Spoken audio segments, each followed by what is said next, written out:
All right, we'll get started today.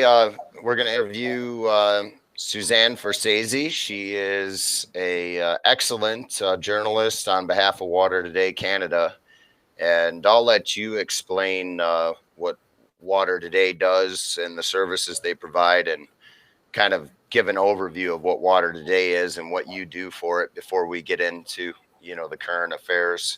And I'll click my mic off or my video off here so we can try and get the best stream for everybody as you're talking. So go have at it. Welcome, Suzanne Forcese. Thanks, John. It's really a pleasure to be here, and I really appreciate this opportunity to talk about WaterToday. In Canada, and WaterToday.ca is a Canadian media publication. We are not affiliated with government. We are completely independent. And our mandate for the past 15 years has been to report on the water issues in Canada. And we do this on a daily basis, updating water advisories, boil water advisories, do not consume advisories across the entire country. And on any given day, there are about 600 boil water advisories in Canada. And in the States, you may not be aware of this, but there are on any given day 2,200 boil water advisories or do not consume advisories. Now, in Canada, with our boil water advisories, they are issued by the municipality or by Health Canada, and each province has its own regulatory body that looks into this. And boil water advisories, or BWAs as they're called for short, can be issued for such things as a power outage, and that's a very simple thing to remedy simply by shocking the wells. But a lot of the boil water advisories, and many of them have gone on for years, up to 20 and 30 years in our country, which is simply disgraceful. And the ones that have been long-term are mostly in northern and remote communities or Indigenous communities, what we call in Canada our First Nations. And these boil water advisories can be in place because of such things as microbiological issues, infrastructure,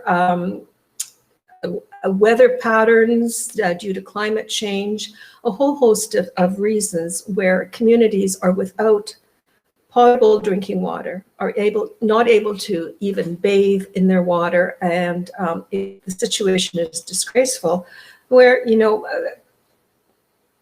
water has to be trucked in so these communities can function.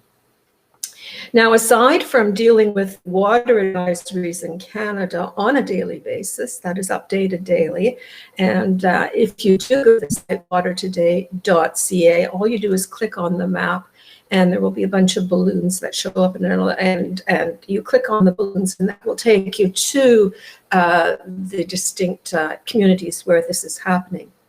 Aside from that, we do stories related to water, and everything does come back to water. So whether it's climate change or clean tech, and we're very big into clean tech right now. This is the new wave of our future, and we are really focusing on shining light on disruptive technologies that are here to mitigate climate change, solve our water problems, et cetera, et cetera.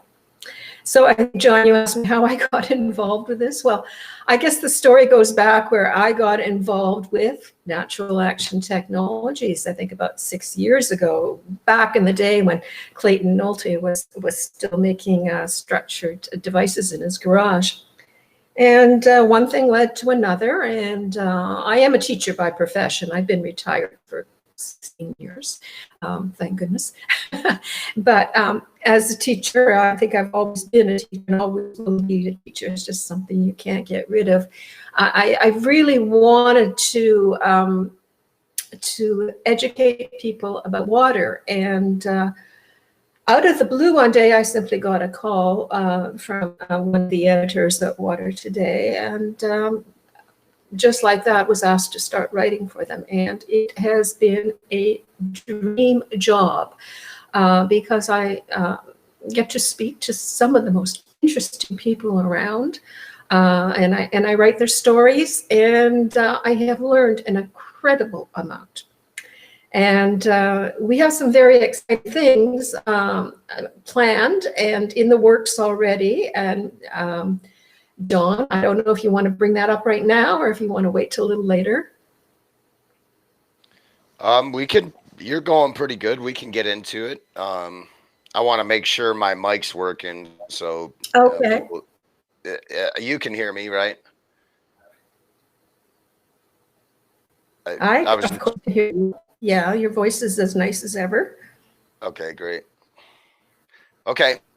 Yeah, so now here you are, and obviously you've been around Natural Action for a long time. Like you said, I remember, I think the first time I might have met you was at the 18 convention, Right. but I saw the name long before that, and this relationship is, even though WaterToday Canada, I don't think it's designed to be strictly an Indigenous group. That's what largely it's comprised of, though. And that type of philosophy and vision well suits the transition of science and technology and water structuring and what we're doing, builds a really nice bridge between the two sides, who you have to laugh at how often people mind is programmed to go this or that, when in fact it's always both. And in the modern era, we kind of live in a time where there's value to both sides of the argument and the coin. But I think moreover than ever, because of what state we're in, we need to draw on the ethereal more in the simplicity and the spirit of all this. And you can get, the science goes to the moon. And I like to get into the science because it's like everything else. The more and more science looks at it, then the more and more science takes on the view that we don't really understand completely, which is the most important part. But there's a bunch of beautiful and amazing things to witness. And yet it's water's kind of clear in the glass and hard to see what's going on inside of it, and has all these kind of mysterious properties. At the same token, it's very obvious that water is a sacred element that drives all life. And many argue, because of its density as a substance, that it's the best way to understand simply all things. And there's always things to learn and observe. That being put, that was my interest in trying to form a partnership and relationship with WaterToday. Was one, because the service they're providing and it doesn't really match the support they're getting. They provide so I'd hate to say it, somewhat dangerous service that nobody really wants to do, going up against bureaucracy, and honest reporting and unbiased reporting. And I can say, after working with you and Brian for some time now, that I could tell the ethics and the trust and the honesty and the relationship of it all, kind of the golden rule type stuff, is at the top of the priority list in philosophy. And that makes it a pleasure. And we all know we can make and affect bigger change on a broader scale altogether, more human and water relationship, to devise all these diables that we create of this special interest versus that special interest. So, little tribute to the sacred elements of air, earth, water, and fire. Fire being the desire and the transitional element to all this. And today is World Water Day. So what better day to build community around water? And you're a great leader in that. So why don't you tell us a little bit about the future plans we have, whatever you're comfortable with there, and a little bit about the current events of what's going on now with WaterToday and where it's headed in the future. So thank you for the kind words, John. We do strive to be completely ethical, honest, and unbiased. There is more than 100 years of combined experience amongst our our team. Many of them have left the real world. Well, I shouldn't say real world, but they haven't exactly left, but they've stepped beyond the real world of investigative journalism to take this stance with water and to educate the public, make a difference, expose people who are violating water, violating the earth, violating the air, and at the same time shine the light on those individuals and companies that are making a difference.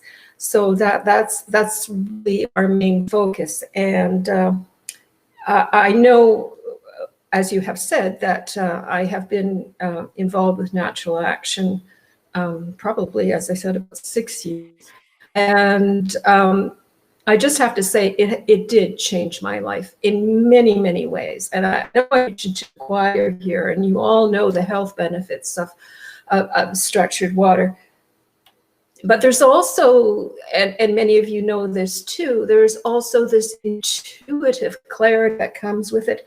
There's this feeling of being in sync with nature and understanding and really, really feeling on an emotional level when planet is hurting. And that is a big thing here too. And that's a big connection that we have with our Indigenous populations. And as you said, John, we're not just strictly focusing on the Native population. We have a wide range in our viewers, from academia to government to environmentalists. We have over 250,000 daily viewers, so it's a pretty wide range, that pretty wide audience that is following us. And I am really, really excited to tell everybody here that thanks to Natural Action Technology, John's involvement, we are doing things in a big way. Natural Technologies has been very generous in sponsoring us in a, first of all, on the WaterToday front, the Canada front, we're doing a huge series. It's called From the Roots, where we are interviewing many of the First Nations chiefs, and we have more than 300 First Nations communities in Canada. And we are also partnering with a very good friend of ours, Trevor Andrew, who lives on the west coast of Canada, who has designed a water app. And perhaps we can discuss a little bit more of that later, or we can have some articles printed up on the Natural Action Technology site. But even bigger and flashier than all of that, we are launching in the middle of April an American site, and we're starting with the state of New York, and it will be WaterTodayNewYork.USA. This is very exciting for us. Again, Natural Action Technologies is sponsoring this entire venture, so really big time stuff happening. On our launch date, we have an exclusive breaking story that is developing right now, and our investigative journalist for this is Michael Moore, who is Roger Moore.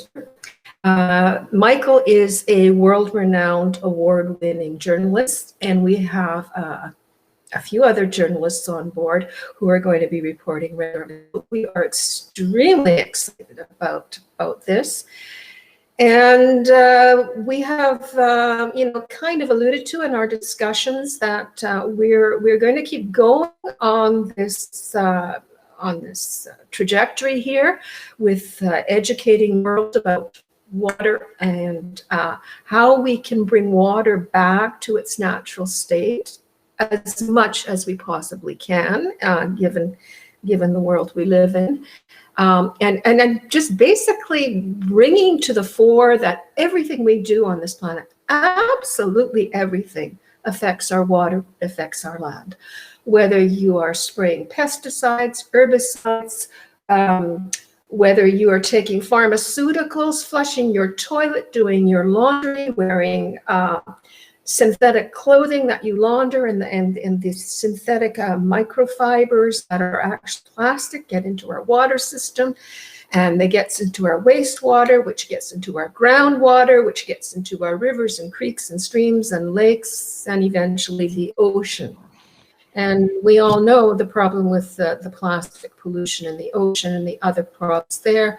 We know the problems for our marine life, and we also know that the ocean, the phytoplankton in the ocean are producing oxygen. So once all this toxicity, once all this plastic pollution, once all the garbage that we are producing on Earth here gets into the ocean, we are, in essence, messing with our own lives, because we're messing with our oxygen, we're messing with our water. And we have to really, really come back to the main point here, that water is the living being. And water has provided us with life. It's provided our animal and our biological kingdoms with life. And we have to live in harmony. We have to, we are connected by water. And I know everyone here in the webinar understands that and believes that and feels that, but we have a job to do. And our job is to show not only the general public, but to convince governments also. And it's going to be done. We're going to do our part. Yeah, and I think that's the timing where the science is at now, where the willingness of people to get together over the reality of not a political agenda or a special interest, but a very broad and easy topic to get around, can build an easy community on that. It's very exciting too, all the discoveries and things. And when you look at an individual standpoint, you know, one of the simplest things you could do is, you know, begin to modify your water in a way that's revitalizing. And the core group and community at Natural Action is pretty small, but very solid committal, if you will, in the dedication to it. So almost everybody I bump into in the, you know, in the Natural Action base, for whatever reason, is very interested and very dedicated on the water thing. And it doesn't take, I don't think, as much effort and people as people think to start to move things. And I think, you know, WaterToday and the Natural Action Partnership's a good example of that. And certainly whatever we can do as a community to support that effort, we should inherently do. I just kind of look at it as WaterToday is kind of taking a preliminary step in the whole thing to raise the question, to make the equation. And of course, everybody on the ground knows the gravity of the problem. And at the same time, a lot of the stuff we're concerned about that we're doing to the water isn't such a big deal if we're backing off on our inputs and increasing our technology on the front side. And that will be happening. I mean, you can see with the video with the carbon nanotubes I was showing, and, you know, graphene filtration coming up. This is all basically using shungite, synthetic shungite, when it comes down to it, to change the water, which we've been doing for 10 years. You'll see a bunch of flash involved in all that and a bunch of high costs.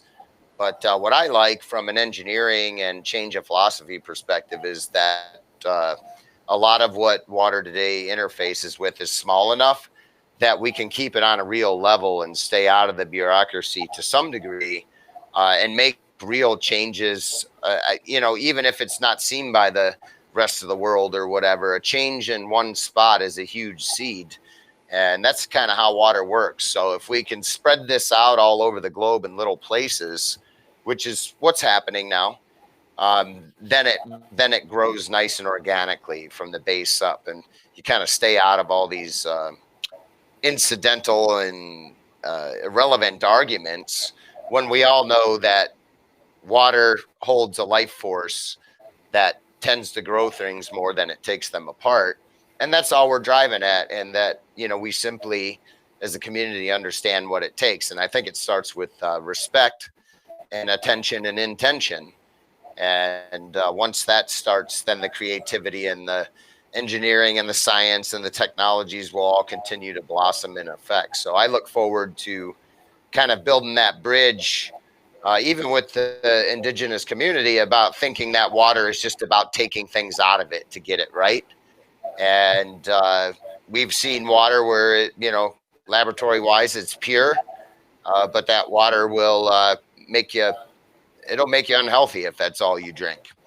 And it's hard statement to say across the board, but we're not the only ones looking at that and saying that and have studied that. So there's more to the equation, and the new side is looking at water and water itself and making water, for whatever the degree the toxicity is, or however that's defined in material, because it's always material. We'd like to take the conversation to what about the water itself and these newer ways of assessing water quality, because we all know what happens right now is they measure what's in the water and that determines what the quality is, period. And, without consideration to anything else. So yeah, there's mercury in there, but it's under the limit. Well, what if there's mercury in there and it's not a concern, even if it's over the limit, because your water knows well enough to take it out of your body and feed it to the end game, which I think everyone forgets. Like, water transforms what we call toxic into a food for microbiology. And if it's a higher structure of mercury or chlorine or fluoride, meaning it's a more biologically available form, it gets converted into a healthy, useful element that's found all over the globe. So in a way, when we're structuring water where there is no more toxins essentially, but we have to honor the definitions, and we have to honor that water is always mutating and changing, and respect that we can't fully control that. But as we take it out of the river, as we put it in the water plant, as we distribute it, there's steps along the way beyond what we're doing now as a company. And a lot of what we're doing as a company, where if you implore that, it's not going to fix 60 years of screw ups overnight, but it starts heading in the direction every day, 24/7, all the time. And part of water's job is not to allow sudden changes and to mutate and adapt to the current change without judgment. And I think, that those are topics that Isabelle Friend hits on, that there's really no judgment in water. And some people, like you say, the revealing parts when water changed your life, or, the process of learning about water. For me, it was the same way. It changed how I viewed things. It changed how I applied the golden rule to myself, and did it in a very tangible way. And so the discoveries that are afoot that allow us to build this bridge between those who have these types of views, that water is a sacred living element and it should be treated such, which in my opinion has always been the natives. I actually studied Native American religion with the Lakota Sioux and things. I guess religion isn't even the right word. When I was growing up in a religion, on one hand, I was being taught Christian, Catholic type things. Didn't make sense to me.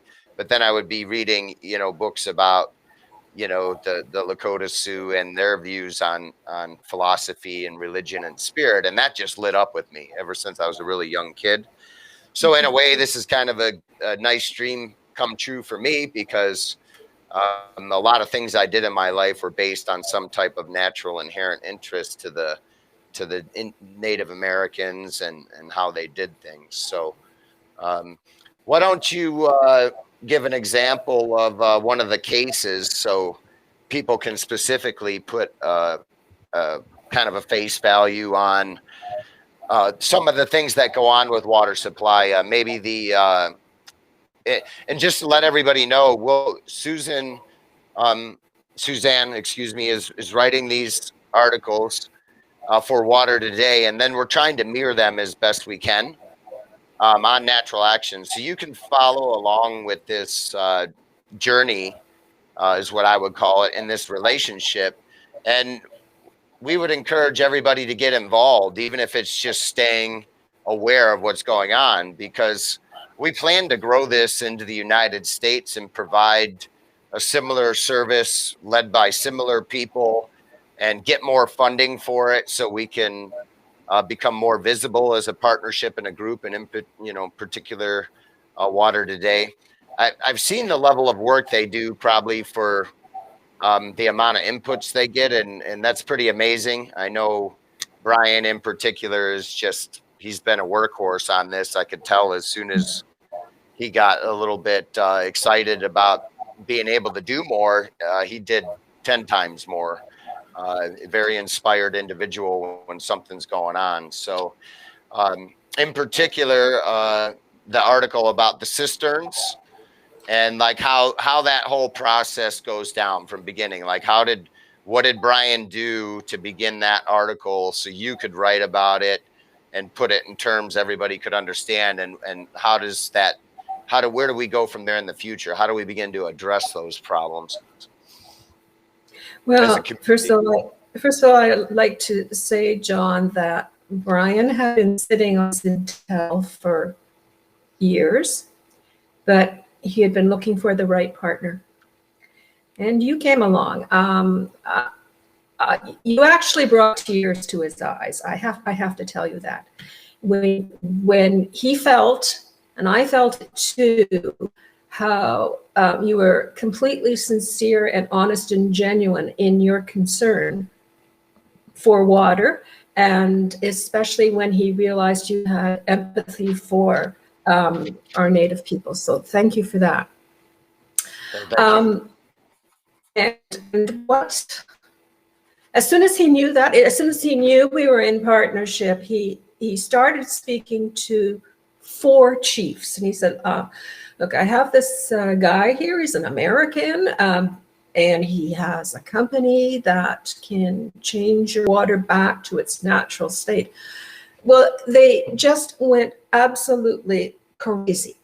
And before you knew it, his phone was ringing off the hook, and he's booked for interviews every week for months. Thanks to that. And as the word is getting out, more and more people want to tell their stories. Okay, one of the first stories that we interviewed and published on our site, WaterToday, was about a First Nations community in northern Saskatchewan, which is in the middle of Canada. It's on the prairies. They've been on BWA for 30 years. And their cisterns, the whole infrastructure was completely outdated. It wasn't working. There were cracks in it. There were rats and garbage in their water supply. I mean, this is going on for 20, 30 years. And like, we live in Canada, excuse me, how is this possible? And this is not an isolated case. This is the type of thing that's going on and on and on. And now that we are bringing these stories to the forefront, our Minister of Indigenous Affairs in Canada, we have a Prime Minister, and then we have ministers of various departments. And our Minister of Indigenous Affairs in Canada is in conversation with us, John, as you know, and Trevor as well. And we're going to be looking at a plan to get government assistance and move forward with cleaning up our act, because honestly, it's an embarrassment to be a Canadian. And it's a topic, it's a hot topic in Canada. How can so many people be without water that they can drink, water that they can bathe in, water that they can cook their food in? How is this even possible? So, you know, there are statistics, but it's a different thing to have a bunch of statistics in front of you than to have real life stories from real people who've been living this way. So this is what we're bringing to the surface here, and we're going to be doing it, as John said. We're starting with New York. That's our first, and we're going to get that off and running, and then we're going to do each state one by one until we get the whole country done. It's going to take a while, but what we have been finding, John, and I know I'm just blown away by how quickly everything's falling into place. You know how sometimes you're trying to get things done and it's like swimming through jello. I mean, like this project, since we have started this relationship, everything's falling into place without effort. People coming to us, opportunities are coming to us. So it's just kind of a verification that that when you're in the right vibe, when you're giving off that kind of positive frequency, you attract positivity to you. And I have to say this, and although mostly everyone on here knows this, if not everyone, that when you are structured, when you're drinking structured water, when you're structuring your food, living structured in every way, your vibrational frequency is at such a level that you only attract what is life supporting, what is life giving. And this project that we're on right now is certainly attached to that. So it's, in a way, it's very emotional, but it's also very, very beautiful as all these relationships open up. So it's quite beyond exciting. Yeah, and you can feel the momentum in it, and I think it was the right time to, obviously, the people who attend these live webinars, there's a lot of other people who watch them after, so I'm definitely calling on the natural action community, however you feel like, however distant or close you are to it, certainly if you're here, and certainly if you know of the company and what its mission is. We'll need all the help we can get, and it's building on its own. I have a couple of other entities that when it's the right time, I want to bring into the game to help out further too. They understand the root value of water. There's a lot of other industries that depend on water, and there's issues with soil. And so I'm trying to draw these four elements together in collective people embodiment to take care of the sacred elements and represent them more or less from their different factions. And I have a really good feeling about this, and always did. I have some news to announce about, an auction we'll do after we're done here of a Carbon Z, which will raffle off tickets, and all the proceeds are going to go to WaterToday. I don't think there's going to be that many people entering, so the odds of winning one are really good.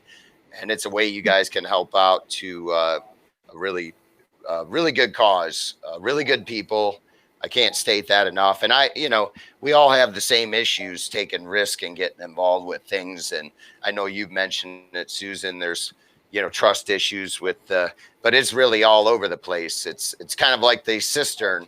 I had to laugh when I read that article, because the first time I've ever seen a cistern system, there's a guy out of Aspen, Colorado named Dave Dawson, who's actually consults for us. He just sold his business and retired. But Aspen, which is one of the wealthiest places in the world, has some of the worst water. And so when I drove to Colorado and met with David, and he took me around his job from day to day. And one of the jobs I remember was this community of homes. And I would say for Aspen, it wasn't anything like crazy, but we're talking people who have some relatively decent resources here. And we were working on a cistern, and there was a dead mouse in it and all this stuff. And I remember moving the concrete lid over, and I didn't really know what it was. He's like, well, this is where they get their drinking water from. And I was like, what? And we ended up putting some research systems on those with, we just use shower units, because in a recirc, you kind of don't need the power, because it's going around in a circle and charging up over time. And that was, he didn't know what to think about this technology, but he said he thought he could tell something about it when he tried it himself, but wanted to get a bigger, objective and scientific and engineering approach from me before he, started selling it to customers to help resolve their problems.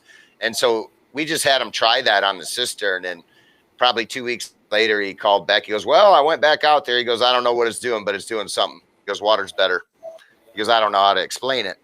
So, it's an interesting parody here that in the wealthiest place in the country, and in some of the, most neglected situations, just out of almost ignorance one way or another, whether the people in charge didn't follow through with what they were supposed to do.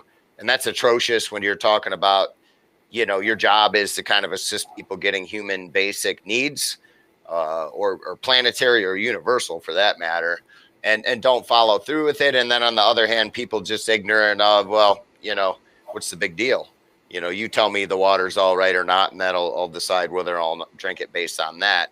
And, you know, a big thing for me is for every individual and every group to take responsibility for the water. I mean, think about when you have a good relationship with another human being, and you're in the place of leadership or responsibility. And I see it as a synergy where the more we start to do that, the more water changes as a whole. Our discoveries of it, our relationship with it, playing with it. Um, you know, even from a straightforward sense, human beings love to play in water, but when you really start to play and poke around inside of water, I call it like discovering the universe on the inside rather than trying to go in deep space to figure it out. But, you know, I just call water like an inverted version of the universe. And whatever you want to find in there, you can find. It's in there. It's just reflective of the whole big story and how it goes. And that part I think is going to get really cool and really popular. You know, once you get millions of people really grooving on this, the changes we're looking for will definitely come. I foresee it maybe in the next 10 years wouldn't be unreasonable to say that it's a standard that people realize that respect and the sacredness of water is something we need to hold with us as much as we possibly can. And it is also practical. It'll go to work for us when we're not paying attention about it too. It's not judgmental. It's not going to say, hey, you know, I'm not going to take care of you because you're not paying attention to me or whatever. But it does respond to the energy we put on it. So if we stress it, overload it, neglect it, it expresses neglect, overload, and stress. And much of the German science actually shows that your blood takes up the same pattern as the water. I didn't get a chance to put it on, but when you take a really strong magnet and put it on water, water repels from it. People originally did blood and thought it was because of the iron, but iron would attract. So, you know, water is responsive to this pressure field in different ways. So there's ways you can use that. The carbon nanotubes are coming, the graphene filters, hemp plants are going to be producing this graphene. And the importance of this is kind of like the allotrope or the diamond or carbon itself. And the way the physics has always been taught that seems to work is that carbon is, every atom is just a different reflection of the 12 note carbon, which, you know, 6 protons, 6 neutrons, and everything's just a fraction above or below what that is. So what's being discovered now is when you put a highly formed structure of carbon around water, just in the presence of it, whether it's a container, whether it's inside, outside, whatever, or as you get water to grow, it's simulating this carbon atom out of itself, which goes back to exactly what Victor Schauberger said. He called the energy carbon gene or carbones or carbogenes. And so here we are with that level of science, and the indigenous folks all this time kind of going, duh, like there's no life, no water. And how come we're not, you know, taking care of it? And then a group that kind of wants to deny the idea because they won't take responsibility, right? Well, somebody has to. Doesn't matter where the money comes from or who's paying for it. It matters who's going to stand up and take responsibility of where the science really is, what we really know, what we really can do. And honestly, in the end, there's no better science than the hundreds of thousands of people like from our camp that have bought our technology, and the vast majority of them, over 99%, in some way feel like there's a change there. And a lot of them feel like there's a big change that's changing their life, actually. A clarity, a balance of energy they've never really quite felt before. I remember it myself when I was 24 years old. I drank good water for the first time in Montana. And I was with a horse, not a human being. And I think both of us had a shit-eating grin on our face when we got our mouths stuffed in that spring water coming out at 8,000 feet. And I didn't have an idea at that point that I might be involved in trying to help make a change. But now I do. And now I laugh about it even more because it was a moment for me, and we all have different ones. So is there anything else you'd like to hit on? Any topic, any place now? If it's water today, fine. If it's something you want to share on your own, that'd be great too. Wow.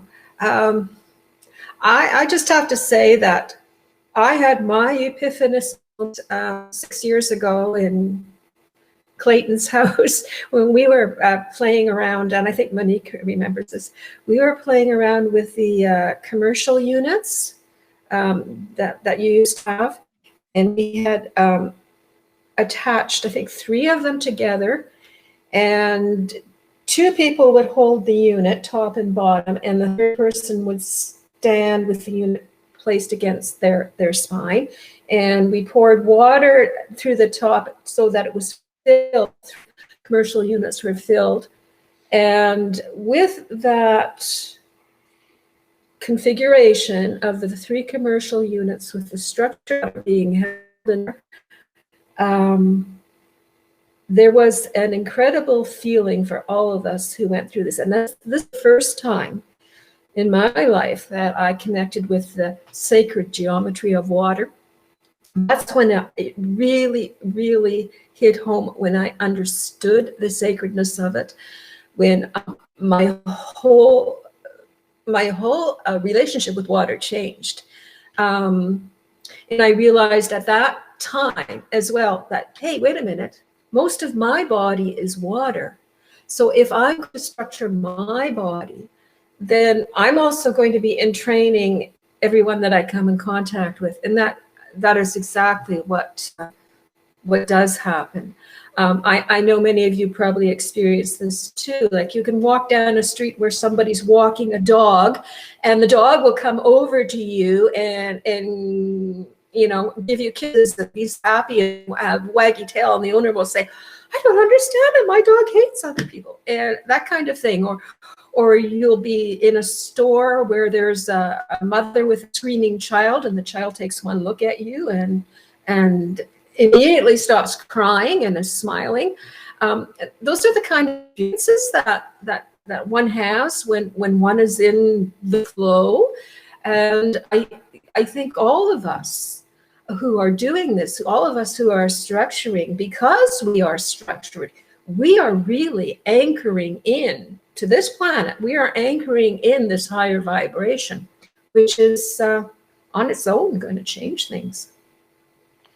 And I think in a way it's changing anyways, and you can resist that change, which many people will do, and that's an important quality within the universe. But I think a lot of people who maybe struggled before, like what I struggled as a kid watching technology develop, but I was also very interested in technology, didn't really understand why, kind of had a love-hate relationship with it. I think I get it a lot better now, because a lot of what we do is natural based. It's just we take it too far. So if you understand it, you can get in there and make a change.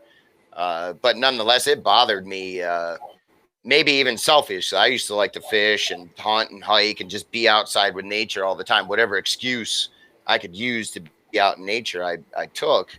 And it was sad watching everything get wiped out. I mean, I went out west and became a forest guide. And I watched the Badlands and prairies get completely destroyed through BLM accolades. I won't go into that politics, but it's there. And it's just literally overnight. And then all the water disappear. The cattle ranchers go up in arms because they can't water their cows. The animals leave. The whole ecosystem shuts down. And you don't realize, like, there's another story they tell in Yellowstone about how the wolves kind of, I don't want to say saved, but fortified the rivers. Because without the predators, the elk stood around and trampled all the vegetation on the river. Then the riverbanks widened, the water flattened out, overheated, and died. And then further erosion and further flooding occur at that point. It's a simple cycle. So look how connected everything was. And not a single biologist predicted that when we bring the wolves back, it'll be better for the rivers. Like, nobody saw that connection, but it's the beautiful thing that water works with, you know, all things and anything, and all things work with water. It truly is what I call the unifying substance. And to have it, to be aware of that, to be awake on that, and to have it as something you interact with, and largely you're made out of it too, which is the really kind of obvious part, but the relationship and interaction. So the relationship with water and how you view it as an easy stepping stone to improving the relationship with yourself. Now, what do we mean? But what do you mean yourself? There's only one of you. Well, there's your spirit and that which knows better of you. And then there's your ego and your character and the role you play here on earth. And everybody knows you can hear yourself talk in your head or tell yourself that was dumb. So, there's somebody listening all the time, whoever that may be. And it's a part of you, if not all of you. And to get that is an easy stepping stone, I think, to make self-improvement. And then, as you said, if you're self-improving, you carry that energy and confidence around with you and you share it with other people, because even though we're mostly water, until you put it in a human canister, that's the antenna that transmits and receives, right, is the whole human body, the brain, the skeleton, everything. You can get into really cool studies with bones and calcium as a superconductor, and like deer antlers and how they work as antennas. And there's a fair bit of this understanding going on. But when you put that whole synergistic perspective together, human beings can communicate in their dreams. They can, when there's a relationship good, you see it in all sorts. People who don't believe in it and do it. Construction guys know how to look at each other and say a whole sentence without saying a word. Other people know how to do it in a different way. And so we have this resonance between ourselves through water, through the planet. It's protective functions, it's communicative. And that can be set to work without kind of over telling that story anymore when you have a community of people who understand what it is. If you talk this way to a scientist who takes the H2O material, ego chemical view, this doesn't really go for much. And we don't need to give that any attention. We don't need to argue about that. We just kind of need to stay within the group of the people who understand it and be open to the curiosity to the people who don't, and be open ourselves to what comes of it. Because based on what I've seen, there isn't a single technology or energy that I know of that water doesn't embody or is capable of doing, whether it's just raw energy, whether it's spiritual transmission or travel or remote viewing or astral travel, whatever you want to call it, medicine, just with water and your own vibrations or intentions, you can begin to achieve it. And just like any relationship, the more time you spend with it, the better it works. And even though I'm a big fan of it, I'm seeing a lot of that in the developmental work with the newer technologies. And I'm hoping that the relationship with WaterToday and some of the problems and issues that we can help work on solutions. And also, since it's not like a big city water plant or where there's a heavy bureaucracy, start to implement some of the newer commercial and industrial methods and begin to work with other people who have good intentions and are up and up on the technology, and maybe use the tribes as a model for the best way to treat water. I would like to see them lead in that, and I think they deserve to. And certainly the people working on this project do, yourself and Brian. Yeah, thanks. Well, we already do have.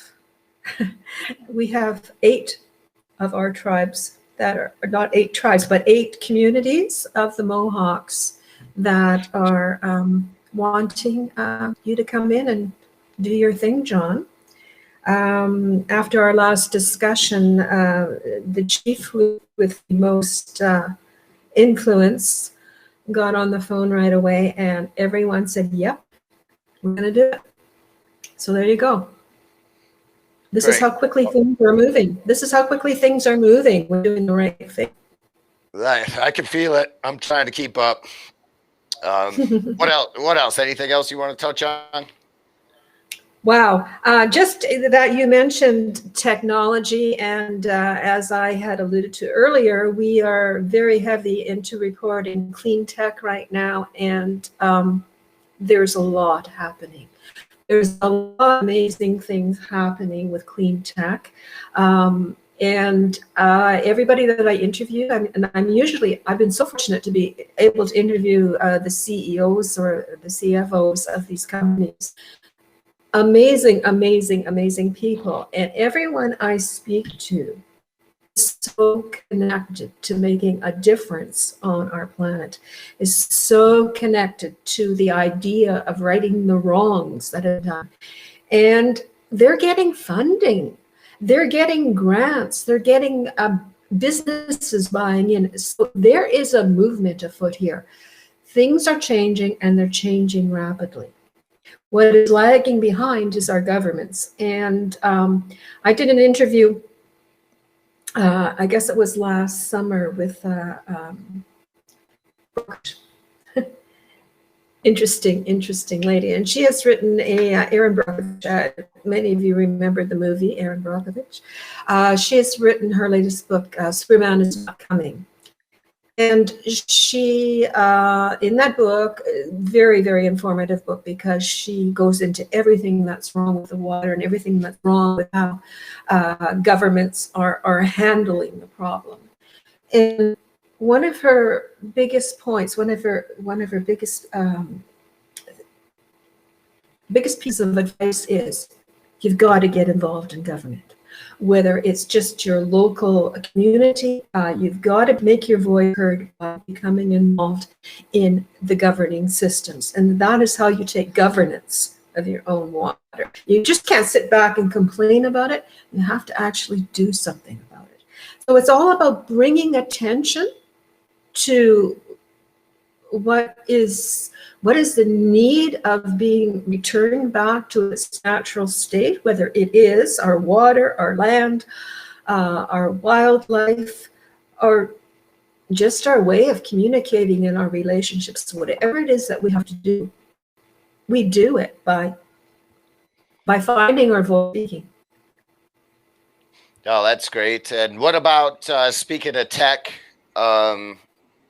Why don't you go into a little bit about Trevor's app and what he's doing there? Because I think that's a really cool thing that the whole world can benefit from, these types of ideas, and they'll evolve. So just in the basic sense, it's very practical, and also a very cool service. And one of the many reasons, I mean, with yourself and Brian, again, I could tell every time a new element came in, it was an awesome attribute. And I think Trevor's a great guy. And tell him a little bit about what he's doing with the app on the phone so that people can use. Yeah, sure. Trevor is Indigenous. He is on the west coast of Canada.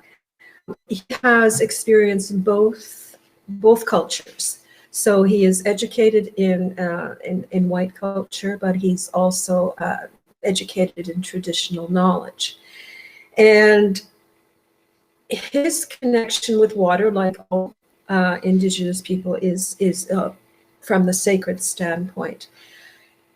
In I think it was 1917, or was it earlier, that we had an incident in Canada, Walkerton, where 7 people died because of tainted water, including a child. And when Trevor read that news story, he vowed that he was going to do something about changing water in Canada, because it touched him so close to home. His own daughter was the same age as the little girl who passed away from the tainted water. And he just learned everything he possibly could about water. He just taught himself everything he could learn.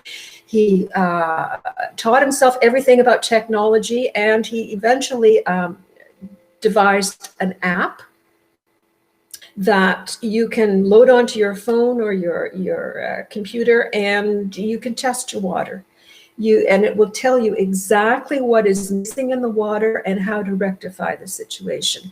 And he's brought this into a number of communities, whether you're Indigenous or in a municipal community that's mainly, white Anglo-Saxon, or whoever you are in Canada, in the States, or in Europe. You can plug into this app and check your water on a daily basis.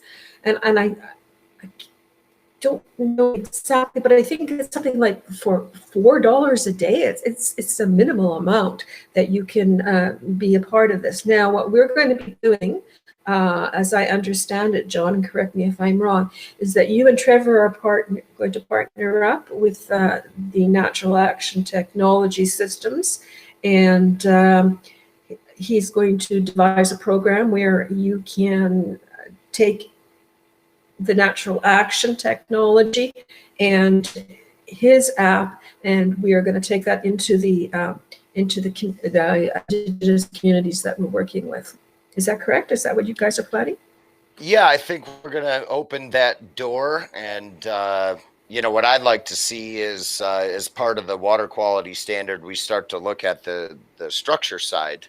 And I don't know how well we can do that, but rather than just measuring what's in the water on the material side, because that's not what really structuring deals with, there are a few affordable instruments where we can look at the change in structure of water. The reason why we know it works is because we have so many people who use it. We use it on plants and animals, and we see the positive result. That's simple science. The more complex science is how can we measure with an instrument that there's a change going on, and then what is that change actually? And there's some interesting. Some of these instruments work in the, or I should say they do. They work in the UVC range. Which is actual very harmful. That's like welder, that'll burn your eyes out. That's welder light. So why welders have to wear shields is because they go blind if they looked at that light for too long, and it'll burn your skin clear off, after 10, 20 minutes of being directly exposed to it. And that's where we see the changes in absorption there. So the water is absorbing that energy very strongly. And from my past, when water is absorbing, it's turning into spin. And that's why you don't see it. You don't see the heat. You don't see it in anything. And that spin, just like gyroscopes, if you spin them, they move, they precess, and they change their positioning. And so that's what we're kind of seeing is, one, it blocks harmful radiation. Two, it goes way up in the oxygen region, which is about 190 nanometers. So it's saying that there's no bubbles in the water and there's no oxygen you can see, and we don't put more oxygen into the water, but the spike is, very strong in the oxygen region. So there's two possibilities there. And then and I say it's going to be all three of them, just like that triple point in water that, well, you can't have solid in water at room temperature. It doesn't work that way. Well, yes, it does. We know that now. And we may be seeing that happen. And what I see in these scans is that when I really energize the water very strongly, probably perhaps what you would more than what you would do, say, on the average, like all day long, every day. Some of what the carbon genes do, more or less, the changes are so significant, but they grow over time. So in other words, if I scan a really charged water, and I check it 15, 30, 45 minutes later, it will continue to grow stuff in the water, change its structure to a more structural point. So how to get those type of tests, really, they have to do water samples anyways. So if we can teach this and we can teach what is correlated to a positive result, then that simple instrument, it's only a couple grand, the instrument, it doesn't take that long to train somebody to use it. So there's one element we can put in, and then I'm trying to unite some of the German factors in their science that went a little bit beyond Emoto and the way he did things, for an objective side to it. And that's proved to have been difficult with the COVID working across the border. So I hope to have that element. I've talked about that before. And then recently the work of Veda Austin shows some interesting subjective work with structure change in water and freezing in Petri discs, kind of like a little bit a la Emoto, but not entirely. I don't think those would be accepted, but I do think the UV spec and the idea that we're not just looking, it's important to get the junk out of the water, because certainly we don't want to tell people that, yeah, if you structure it, it won't hurt you, because we don't know every person in every circumstance. So it's kind of dangerous to give that advice, though you will hear testimony many times of people, and you will see test results where E. coli gets dropped, right? And the reason why, and I think people can understand better, is you're either building up a wheel of growth that is to synergize and build, or you are building up a wheel of growth that is designed to disassemble and make for reassembly. And that's what we call death. It's not really death. It's actually introduction of more life. And the more quality you do that with, kind of the less suffering and higher quality material is going to come out the other end. For instance, we might consider lead to be poisonous, but it's a pretty well-known fact that yeast will eat lead and turn it into gold. So look at that nice conversion there. Is it going to make you money? You know, probably not. It's probably not enough, but that's what's going on. Do they only turn lead into gold? Probably not. They probably convert many things, but there is not an atomic substance, one, that there are not creatures on Earth designed to eat, consume, transform into something more useful. And I think this is a good time to mention that fact, because all this fear programming of how there's no solution. So if we grow higher quality biology with higher quality water, guess what? The whole quality of the earth begins to go up elementally, physically, spiritually, the whole nine. Every aspect of it starts to synergize better, communicate better from land to land. So that's what I'm going to try and pull off with Trevor, is the road to that story. It might be a long one and there might be many steps in it, but we'll do one at a time. And I know Trevor's and you guys are the right people for it. So I feel like for the first time, the company has a very strongest as I could ask for, or that the company is very deserving of it. And I'm really excited about that, because I feel like we can kind of sail heavier seas and communicate better with larger groups of people this way. And for everybody who came in late, this is Suzanne Forcese. She's a journalist for WaterToday Canada, and she has made a beautiful unification between a couple of tribes initially that will hopefully turn into a lot more. So this is where we're trying to build a community and get everybody behind this, because it does have a lot of weight, a lot of power, a lot of validity, and it's time on top of it. It's got good rhythm. Like you've been saying, it's just kind of coming on its own. So I'm happy to run with it, and I'm so happy that you could spend some time this evening. And if anybody has any questions for Suzanne, go ahead and fire them off now, and we'll hang out here a little bit. The next guest is Isabelle Friend. She's a water researcher and has some very interesting angles and views on water to share. And we're going to find out more about who she is. She's over in Bali, I believe. So we got a little bit messed up on the time. So I'm trying to fix that right now. And if you have anything else to say, Suzanne, go ahead and have at it. And we'll see if we get any questions come in, and I'll help field those for you. And then we can switch over. I'll share a little information, little technical information. I've been testing water all day long on World Water Day, and kind of found some interesting things that showed up. Some, most of them expected, but some of them not. So I'll share a little bit of that with you guys in between while we're waiting for Isabelle to see if she can install the latest and greatest app and get all this technology working. Wow. Oh, it's one of my favorite places. So a question, do you remember the name of the app for that Trevor's using, what it's called? Yeah. I do not. Selby Book. Yeah. So how do you spell it? Okay. SELLKWYE, I think. I think I might have it written down here somewhere. SWELLKWEBOOK. Okay, hold on. I'm going to write it down for everybody. SWELLKW. E-book. E-book. And yeah, so I'm not pronouncing it correctly. Selkwi book. Get it? Selkwi means water. What is it? It means water. Selkwi. What does swelky? Is that how you say it? No, it's not how you say it. I don't know how to say it correctly. Trevor will okay, have I mean, to.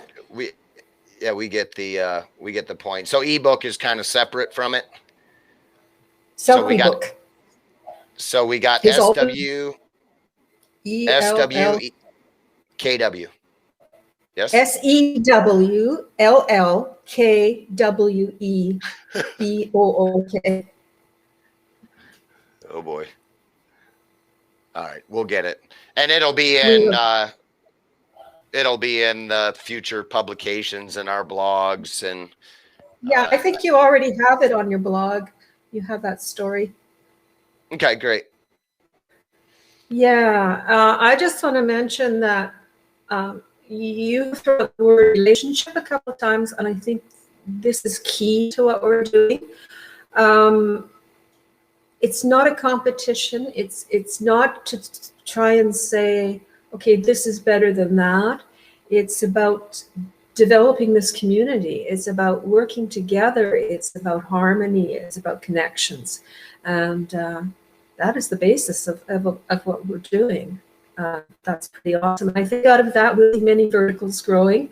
I think that is the objective with WaterToday. We're starting where we're starting, but the verticals are going to come along, and we'll be working in parallel with all of the new and amazing things, because it is time. It is time. Yeah, it totally is time. I'm super excited about it. Richard Lyle, I would love to see Nat and Trevor and company have a conference in my tribe's casino in the state of Washington. It has a large conference center in which partitions can be placed. I'd be game for that. And I think as far as how that relates, if you're really interested, contact us and we'll see if there's some kind of bridge there that WaterToday can help make. And if it works out, it works out. I'm happy. I'm game for something like that. I've been thinking about it for a while because of from what we did in 2018 and the conference there, which I thought was very good technically, information wise, was maybe a little early even. But how far we've made it since beginning of 2018 to now with just observation. Let's just call it that, because science is observation of nature and repeatable observation. And with the way the internet is, it goes around so fast that it's just in a totally different place. And Isabelle is going to be great for that. And the tie-in on the attraction of a relationship with human beings and water and where it's all headed. So I think that's all the questions. And again, everybody, thanks Suzanne Forcese from WaterToday. And Thank you so much.